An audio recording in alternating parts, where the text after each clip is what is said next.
El deporte nacional durante el sexenio pasado fue la creación de empresas fantasma y desde luego facturaciones apócrifas.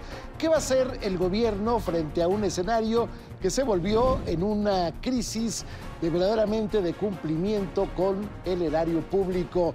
Tenemos una entrevista en hashtag Tu Economía en Juego con el procurador fiscal de la Federación. ¿Debe preocuparse o no el contribuyente mexicano por la política de la Procuraduría Fiscal de la Federación que habrá de instrumentarse a partir de ahora? ¿Qué es una empresa de outsourcing? ¿Cuáles son las buenas? ¿Cuáles son las ilegales? De eso y más hablaremos en esta edición de hashtag Tu Economía en Juego. Uno de los grandes problemas que hay en nuestra economía es la elusión fiscal. Y justamente en la actual administración se tiene el objetivo de corregir este problema para que, pues al final de cuentas, todos paguen impuestos.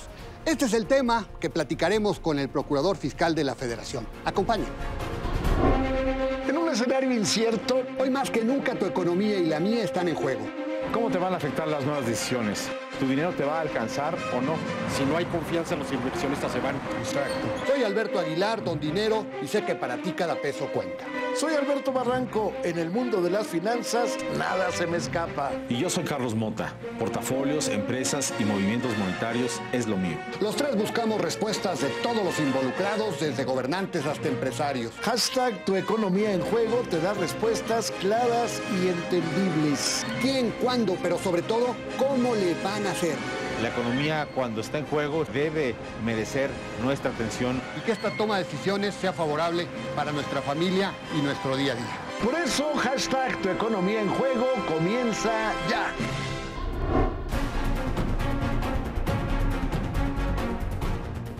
Amigos, muy buenas noches, qué gusto saludarles, pues gracias por acompañarnos, ya estamos aquí en hashtag Tu Economía en Juego y hoy vamos a platicar con Carlos Romero, él es el Procurador Fiscal de la Federación. Carlos, muchas gracias por acompañarnos esta noche. Muchas gracias por la invitación. Gracias, Carlos. Pues Carlos, también pues muchas gracias, muy buenas noches. Carlos Bienvenido, Mota gracias. Y mi tocayo Alberto Barranco. ¿Qué tal, tocayo? Muy buenas noches. Bueno, pues hoy vamos a platicar de un tema importante que tiene que ver con el pago de impuestos y vamos a platicar de la evasión que lamentablemente se ha convertido en un deporte, el deporte nacional, ¿verdad? El de la evasión fiscal. ¿Qué van a hacer para controlar la evasión fiscal y para que todo mundo pague impuestos, que es lo que todos queremos? Mira, en el caso de la Procuraduría, en este sentido tenemos dentro de nuestras facultades el atacar la defraudación fiscal. Nosotros lo que estamos haciendo es analizar perfectamente los asuntos que tenemos y que nos remiten diversas autoridades, así como nuestros propios actos de investigación. Y sobre eso presentaremos las querellas respectivas. Pero adicionalmente, lo que estamos preparando es una reforma que está cocinándose en el Congreso, donde lo que va a permitir es equiparar a los factureros y a los outsourcings ilegales con delincuencia organizada. Maravilloso. Ahora, tradicionalmente se dice, bueno, últimamente se dice que el gobierno está realizando un gasto social bastante intenso y que podría tener un problema fiscal, es decir, que no empate el ingreso con el egreso. Pero también se dice que si se combatiera la evasión y la elusión fiscal, habría un ingreso extraordinario para el gobierno que permitiría empatar esa situación. Tal como lo dice Alberto, el deporte nacional se convirtió en la defraudación fiscal. Y lo que tenemos que hacer es acabarlo. Al final de cuentas, estamos teniendo los instrumentos legales que nos va a permitir denunciar y meter a la cárcel al delincuente organizado, al defraudador que se encarga de vender esas facturas y de vender esos esquemas de outsourcing. Hay una serie de empresas que dan justamente este servicio de outsourcing de manera legal. Tú mencionaste ahorita la palabra outsourcing ilegal. ¿Cuál es la diferencia para que la gente comprenda los que sí están dentro de la ley y los que no? Los que no tienen debidamente dados a los trabajadores de alta ante el Seguro Social, los que no pagan sus impuestos respectivos y los que no tienen una materialidad en el servicio. Los que lo único que hacen es hacer esquemas de lavado de dinero para que no puedan llegar ni el fisco, ni el Seguro Social, ni el fisco local a estas empresas.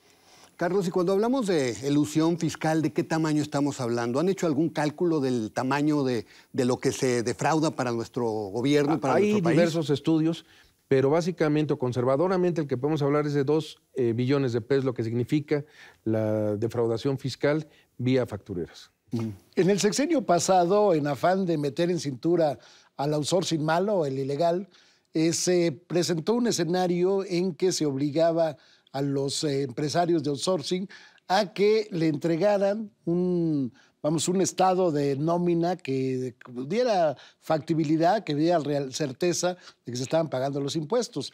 Y además se conjugaba el asunto con la empresa que la contrata. Si el outsourcing cometía una falta, entonces repercutía en la empresa que la contrató por no supervisarlo. ¿Por qué se acabó esto? ¿Por qué no se siguió dando? Todo esto lo que buscaba era perseguir al que compraba el servicio, pero no a quien prestaba el servicio. Nosotros vamos a cambiar un poco esa perspectiva. Nosotros vamos a atacar fuertemente al que presta el servicio, además de sancionar a quien compra ese servicio, pero exclusivamente a donde va el dinero, al que realmente presta el servicio y que realmente son los que se han enriquecido a costa del trabajador, a costa del Seguro Social, a costa del fisco y a costa de los propios patrones. Pero el que compra el servicio de outsourcing estaría obligado a conocer de las actividades ilícitas del prestador de servicio también, de alguna suerte? En primer lugar, cuando alguien contrata un outsourcing que no es legal, lo primero que le dicen, vas a pagar menos que si estuvieras dentro del marco de la ley. Entonces, en ese momento ya se ubican en un supuesto de irregularidad. Se vuelve cómplice de alguna manera. Las facturas, Carlos, son los que implican 2 billones de pesos de evasión. ¿Y el outsourcing ilegal? Va de la mano. ¿Son juntas? Porque los esquemas de outsourcing llevan implícito un esquema de lavado de dinero vía factureras o vía asimilables a salarios. O sea que ambos conceptos son 2 billones de pesos, ¿no? Sí. ¿Cuál será la forma de trabajo de ustedes? ¿Cómo irán identificando el grupo de personas, el grupo de empresas que están en esta circunstancia? ¿Cuál es la meta? ¿A cuántos hay que llegar? ¿Qué capacidades tiene la Procuraduría para hacerlo? Bueno, las capacidades las tenemos porque al final de cuentas tenemos sistemas que nos permiten hacerlo, tenemos autoridades con las cuales estamos colaborando, con la UIF, con la Comisión Nacional Bancaria, con el SAT, que nos permiten llevar a cabo estos escenarios. Al final de cuentas tenemos que buscar o cambiar la política criminal fiscal que estaba llevando a cabo. Tenemos que acatar las disposiciones legales, pero sobre todo perseguir al que produce estos productos. ¿Qué concordancia hay entre las facturaciones apócrifas y las empresas fantasma?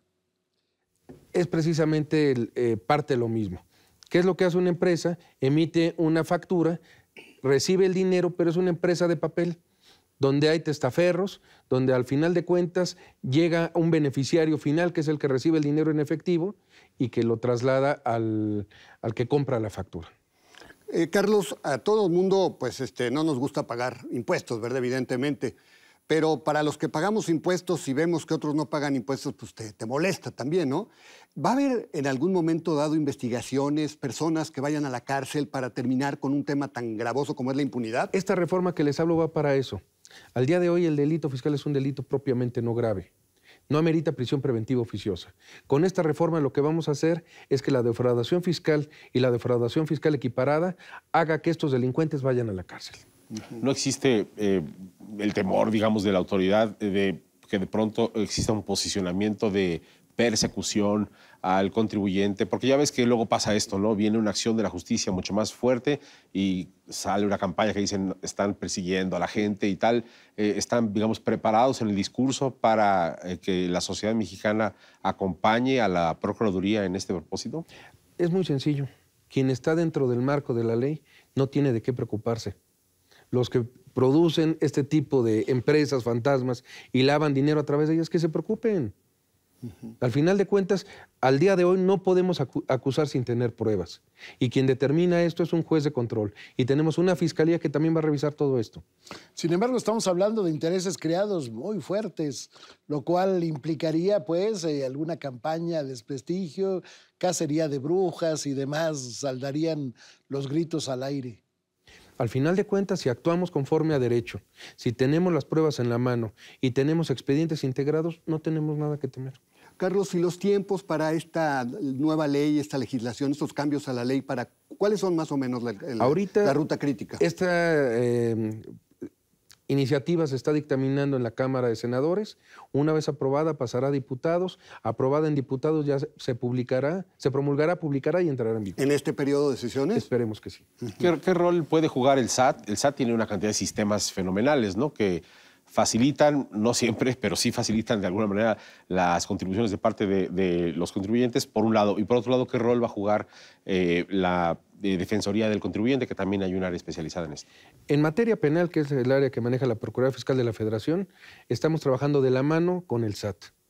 Lo que hagamos, vamos de la mano y vamos a colaborar estrechamente con el SAT, con la UIF y con la Comisión Nacional Bancaria para poder llegar a los objetivos que queremos. ¿Y la defensa del contribuyente? También para que en lo que ellos tengan que intervenir podamos velar que todo está pegado a la ley.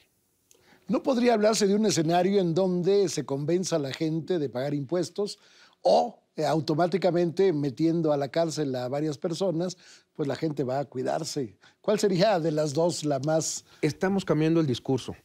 ¿Qué es lo que pasaba? Antes se premiaba al incumplido. Ahorita lo que se está buscando es premiar al cumplido. En el decreto de estímulos fiscales, para poder entrar al decreto de la zona norte, necesitas estar al corriente en tus obligaciones fiscales y no puedes tener facturas con estas empresas fantasmas. Entonces, tenemos que cambiar el discurso de que al cumplido se le va a premiar. Al que cumpla va a tener estímulos. Al que no cumpla, al bote. Hay otro escenario que es el hecho de que no se revise durante un tiempo a una persona que demostró que es una gente que paga sus impuestos, que cumple con la ley. Esa es una mera propuesta que está analizándose en la Cámara de Diputados. Actualmente el marco legal que tenemos es poder revisar a todo contribuyente que ha incumplido con sus obligaciones fiscales. En el marco de la Procuraduría Fiscal de la Federación y sus atribuciones, ¿caería también el tema de la informalidad para que también la informalidad pague impuestos? No propiamente, porque eso es un acto del SAT, el que lleva a cabo todo el registro de todos los contribuyentes. Nosotros lo que somos competentes es para perseguir la defraudación fiscal y la defraudación fiscal equiparada. Los amparos que se pueden dar justamente bajo el orden legal, ¿es algo que puede preocupar esta acción, que puede entorpecer lo que nos estás explicando? Para mí no, porque los actos por los cuales se presenten amparo, si los emitimos conforme a derecho, no hay materia de un amparo. O en el fondo del asunto, ganaríamos el amparo. ¿Y hay muchos amparos que has encontrado en tu nueva función como procurador? Sí, sí hay varios amparos, sobre todo que se están generando día con día, contra la ley de remuneraciones, contra el decreto de la frontera norte, contra la compensación universal.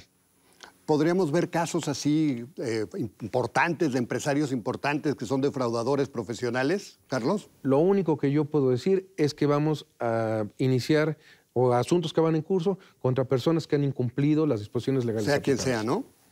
Sea el que sea. En varias ocasiones, en el tiempo pasado, se daba el caso de que a una persona por delitos financieros la acusaban, llegaba el momento en que venía el proceso y resulta que los abogados de Hacienda, pues no sé si se vendían o no, pero pues no llegaban a tiempo, se les ponchaba una llanta, etcétera. Y entonces el juez daba por inocente a la persona, quizás no inocente, pero simplemente pues no lo sometía a un castigo. Esto ya no hay forma de que se dé. Aquí somos muy estrictos con los abogados que están en la Procuraduría y los que entran. Y tenemos una profesionalización, tenemos un compromiso, son abogados honestos y son los que queremos que lleven estos asuntos. El principio de México está por encima de cualquier otra cosa. Bueno, pues Carlos, muchas gracias por habernos acompañado esta noche. Siempre un verdadero placer. Él es Carlos Romero Aranda, él es el Procurador Fiscal de la Federación. Muchísimas gracias, Carlos, por habernos acompañado. Carlos, como siempre, buenas noches. Carlos Mota, Gracias. muchas gracias. Buenas noches, Alberto Barranco, muchas Gracias, gracias. buenas Muy noches. buenas noches, amigos. Gracias por habernos acompañado en esta noche.